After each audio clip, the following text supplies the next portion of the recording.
নমস্কার বন্ধুরা, কেমন আছেন আপনারা সবাই? সবাই ভালো তো?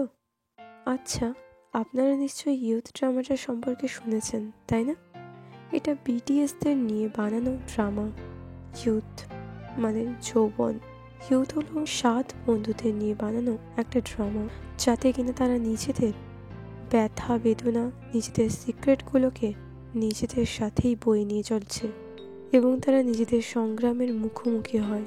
তারা একে অপরকে অনেক কিছুতেই হেল্প করে। চরিত্রগুলির ব্যক্তিত্ব সাধারণত বিটিএস এবং তাদের নিজস্ব বন্ধুত্বের উপর ভিত্তি করে, তবে সিরিজের প্লটটি সম্পূর্ণ কাল্পনিক।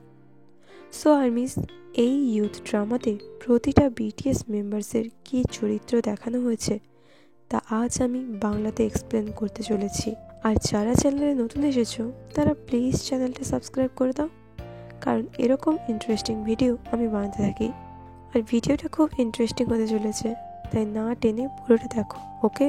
তো প্রথম ক্যারেক্টার হলো কিম সিউক জিন, মানে আমাদের জিন। আর তার চরিত্রে যিনি অ্যাক্টিং করেছেন তিনি হলেন সেও জিহুন। তো জিন হলেন একজন জাতীয় পরিষদ সদস্যের ছেলে। সে তার বাবার ইচ্ছে বা কথা অনুযায়ী জীবনযাপন করেন। তাকে দেখতে নিখুঁত তার সুন্দর চেহারার দ্বারা, এবং তিনি বিশিষ্ট পরিবার থেকে বিলং করেন। কিন্তু জিন তার মনের কথা, নিজের অনুভূতি প্রকাশে ততটা ভালো না। সে নতুন একটা স্কুলে বদলি হয়ে যায়। সেখানে সে নতুন বন্ধুদের সাথে দেখা করে, যা তার কাছে গুরুত্বপূর্ণ হয়ে ওঠে। এর মানে হলো জিন নতুন স্কুলে ভর্তি হওয়ার পর বিটিএস এর বাকি 6জন মেম্বার্সের সাথে তার দেখা হয়। আর বলতে গেলে এখান থেকে ইয়ুথ ড্রামার মেন পার্ট শুরু হয়, আর এরপর থেকে জিনও বদলে যায়। তো দ্বিতীয় নম্বর ক্যারেক্টার হলো মিন ইয়ুঙ্গি, মানে সুগা। আর এই চরিত্রে যিনি অ্যাক্টিং করেছেন তিনি হলেন রো চং হিউন। তো এখানে সুগার চরিত্র হলো তিনি কারোর সাথে খুব বেশি কথা বলেন না, খুব কম কথা বলেন।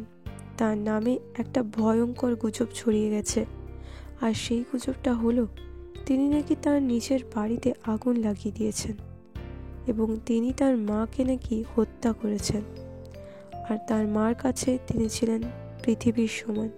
সুগা একমাত্র যেখানে সান্ত্বনা খুঁজে পেতেন তা হলো পিয়ানো বাজিয়ে। আর এই সকল ব্যথা বেদনা থেকে সরিয়ে আনে তার বন্ধুরা। আর বন্ধুদের সাথে দেখা হওয়ার পর সে তার অনিরাপদ শৈশবের দিন থেকে তার ব্যথা বেদনা নিরাময় করতে সক্ষম হন। এরপর 3 নম্বর ক্যারেক্টার হলো জাং হোসক, মানে আমাদের জেহো। আর এই চরিত্রে অ্যাক্টিং করেছেন আন জি হো। তো এই ড্রামাতে জেহোপের চরিত্র হলো তিনি নাচ পছন্দ করেন। তার একটি পজিটিভ পার্সোনালিটি আছে, কিন্তু তিনি যখন ছোট ছিলেন তার মা তাকে একটি পার্কে ছেড়ে দিয়ে চলে গেছিলেন। তো সেই ঘটনার পর থেকে জেহোপের মনে ওই দিনটা একটা ভয়ঙ্কর দিন হিসেবে থেকে গেছে। সেই ভয়ঙ্কর অভিজ্ঞতা সত্ত্বেও তিনি অন্য কারোর চেয়ে বেশি উজ্জ্বল শক্তি বহন করেন। মানে তার জীবনে এত বড় ভয়ঙ্কর ঘটনা ঘটে যাওয়ার পরও সে সবার সঙ্গে হেসে খেলে পজিটিভভাবে থাকত। এবার 4 নম্বর ক্যারেক্টার হলো কিম নামজুন, মানে আরএম। আর এই চরিত্রে অ্যাক্টিং করেছেন সিও ইয়ংজু। তো এই ড্রামাতে আরএমের চরিত্র হলো তার একটি শক্তিশালী দায়িত্ববোধ রয়েছে। তিনি একটি দরিদ্র পারিবারিক ব্যাকগ্রাউন্ড থেকে এসেছেন, যার কারণে তিনি কিশোর বয়সী প্রাপ্তবয়স্কদের মতো দায়িত্ববান হয়ে উঠেছেন। যেহেতু তিনি দরিদ্র ফ্যামিলি থেকে এসেছিলেন, তাই তাকে পার্ট টাইম জব করতে হয়েছিল।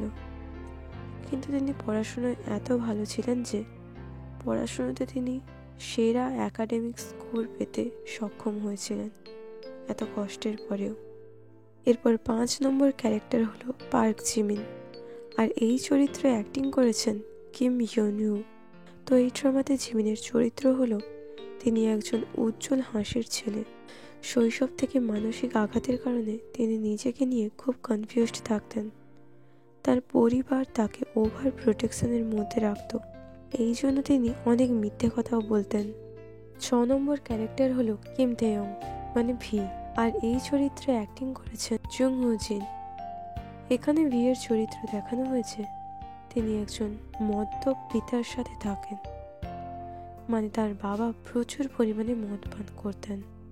তার বাবা একজন দয়ালু ব্যক্তি ছিলেন। আগে প্রায়শই তার বাবা তার সাথে খেলতেন, কিন্তু তার মা তাদের ছেড়ে যাওয়ার পরে তার বাবা বদলে যান।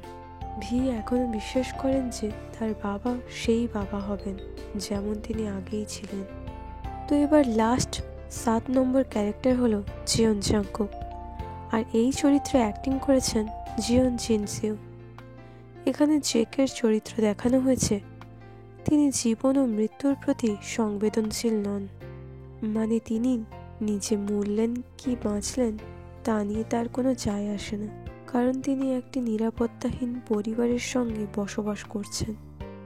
সে তার বন্ধু মিনইয়ুংগিকে অনেকবার সাহায্য করে। মানে এখানে দেখানো হবে সুগাকে জেকে মৃত্যুর হাত থেকে অনেকবার বাঁচাবে বন্ধু হিসেবে। কিন্তু সুগা কখনোই জাংকুককে এটা নিয়ে জাজ করে না। আর এরপর এই ড্রামাতে 7 জনকে একসাথে দেখা যাবে। সবাই একে অপরের কতটা কেয়ার করে, কতটা ভালো বন্ধু, কত কিছুতে সাহায্য করে, সব কিছু এখানে দেখা যাবে।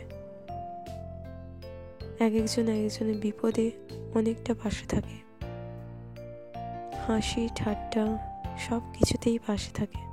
ড্রামা সিরিজটি বিটিএস ইউনিভার্স দ্বারা অনুপ্রাণিত, যা কিছুটা কাল্পনিক আর কিছুটা বিটিএসের সত্য কাহিনী মিশ্রিত বানানো হয়েছে। সো আর্মিস, তোমাদের এই ড্রামাটা কেমন লেগেছে সেটা আমাকে কমেন্টে জানাতে পারো। আর কতজন এই ড্রামাটা দেখার জন্য এক্সাইটেড সেটাও আমাকে কমেন্টে জানাতে পারো। ওকে, বাই, টেক কেয়ার, সবাই সুস্থ থাকো, ভালো থাকো, দেখা হচ্ছে পরের ভিডিওতে।